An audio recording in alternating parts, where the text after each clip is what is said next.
Hey, folks, I want to talk to you today a little bit about what happened in Minneapolis yesterday. There's a word for it, and the word is murder. You know that's what it was. Don't pretend you don't. For all the folks in MAGA world who are leaping to the defense of the hero cop, he was not in the line of her vehicle. She was turning away from him. She was moving slowly. He had his phone out before he pulled his gun out. This was murder. And like everything else in the world today, if you do it in the name of the dear leader, you are forgiven. If you do it because you're a loyal soldier to Stephen Miller and Donald Trump, all things are possible.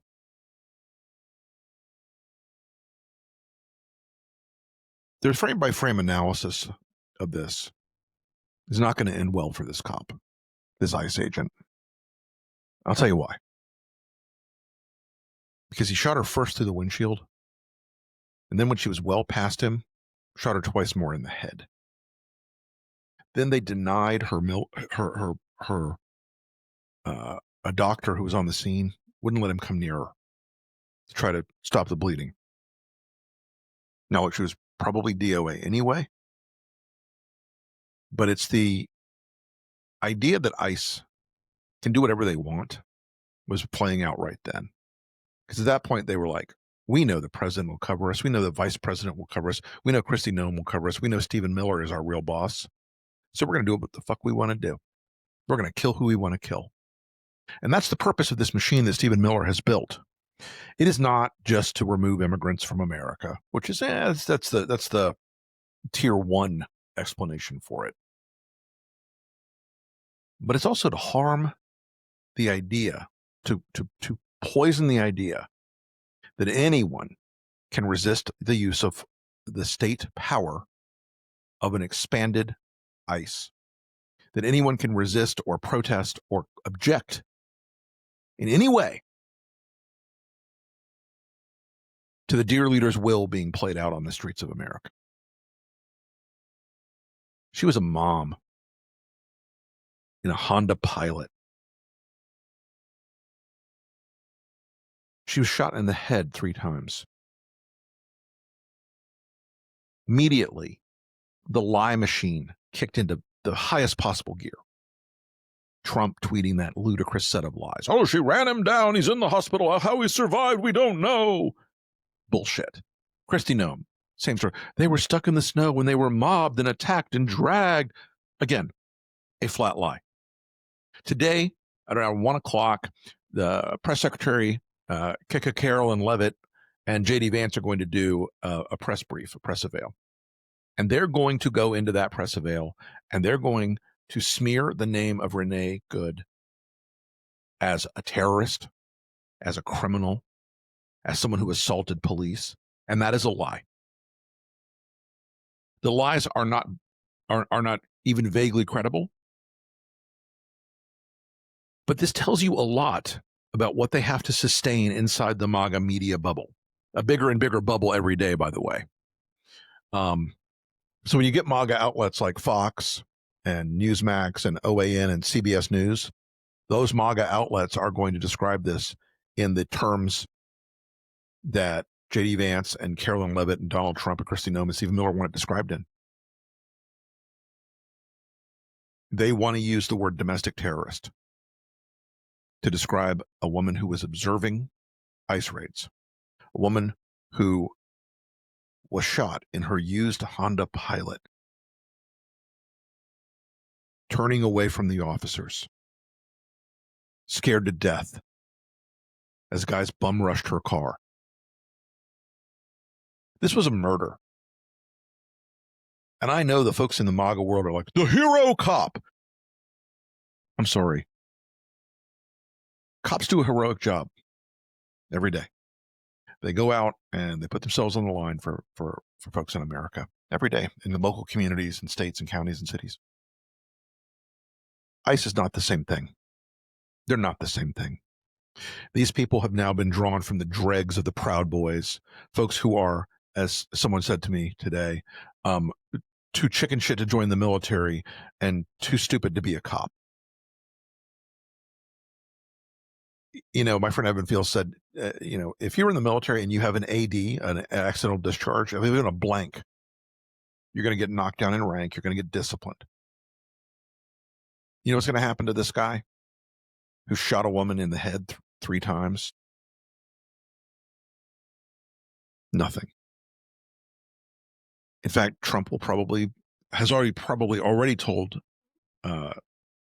ICE that they'll pardon the guy if he faces criminal liability. Now, if it's state charges, he can't pardon him, but we'll see. Trump and ICE and Miller are a perfect apotheosis, a perfect example of why the idea of conservatism is gone in America. Because the radical use of state power, the radical deployment of federal forces into the streets of this country is not conservative. The radical deployment of federal troops into the city is not conservative. And you're going to say, oh, well, they've got to round up the evil illegal aliens. The promise that they were going to deport millions of, quote, illegal alien criminals was always a lie. It's culture war boob bait. And while it's culture war boob bait, and while it's an insult to any thinking person, it served a purpose. It gave them the excuse to build up the American SS, because this is a secret police force now. They are masked most of the time. They are anonymous most of the time. They are unaccountable. There is no internal discipline at all for any action. Shoot a woman in the head, you're going to be praised as a hero. Beat a woman after you dragged her out of her car for filming you, you're going to be praised as a hero. The sweeping use of the phrase domestic terrorist for anyone who protests ICE is a very deliberate decision. This is an organization being built for oppression. This is an organization that is not conservative. It is not law enforcement. It is ideological enforcement. This is Donald Trump's ideological whim, his desire, that no one can criticize him. No one can criticize his policies. No one can protest him. No one can protest his policies. No one can stand in the street and say, I will not be a part of this as a citizen.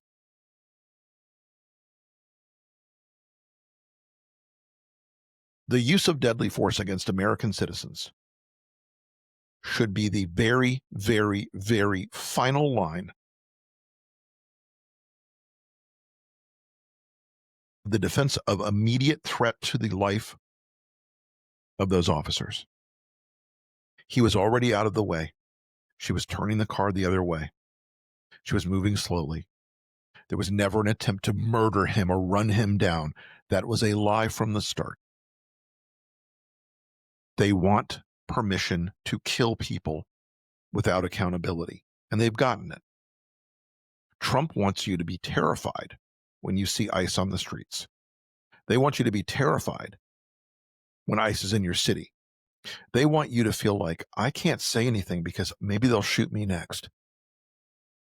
I can't say anything because maybe they'll kill me next. I can't say anything because maybe they'll call me a domestic terrorist. You want to know who's a domestic terrorist? Stephen Miller's a domestic terrorist. As I tweeted at him today, I await the day you were offered a blindfold and a cigarette.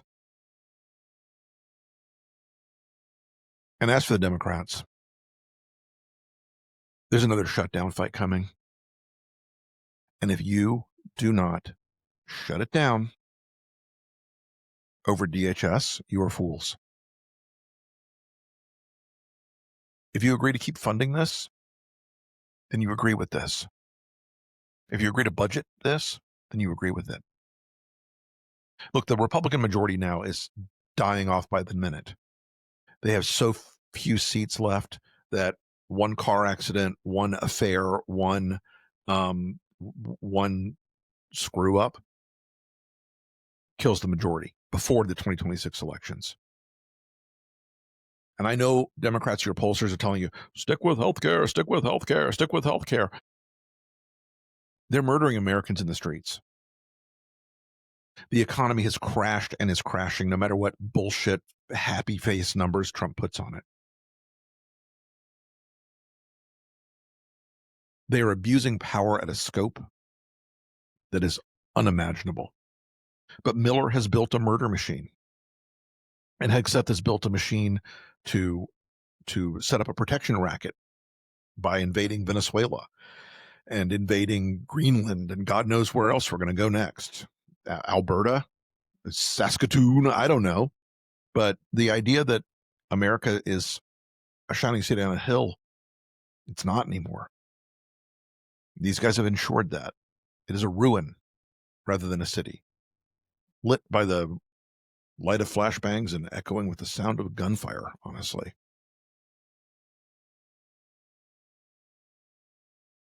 No one has identified yet, to my official knowledge, the name of the ICE agent who killed Renee Robin Good. We will know his name soon.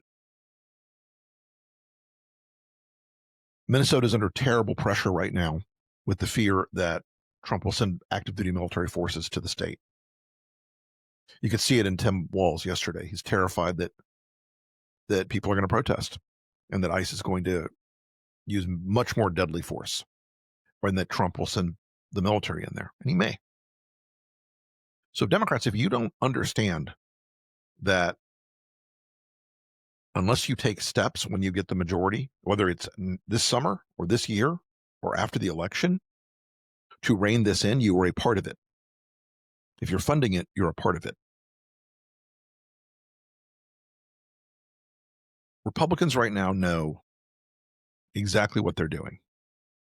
They're trying to whip up their audience, which has been very battered and beaten by the Epstein files.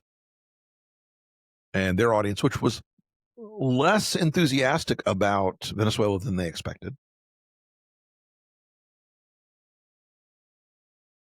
And they're trying to give them a culture war nugget to chew on. The old narrative, cop heroes versus domestic terrorists. It's a lie. It's always been a lie. And yesterday it resulted in a murder.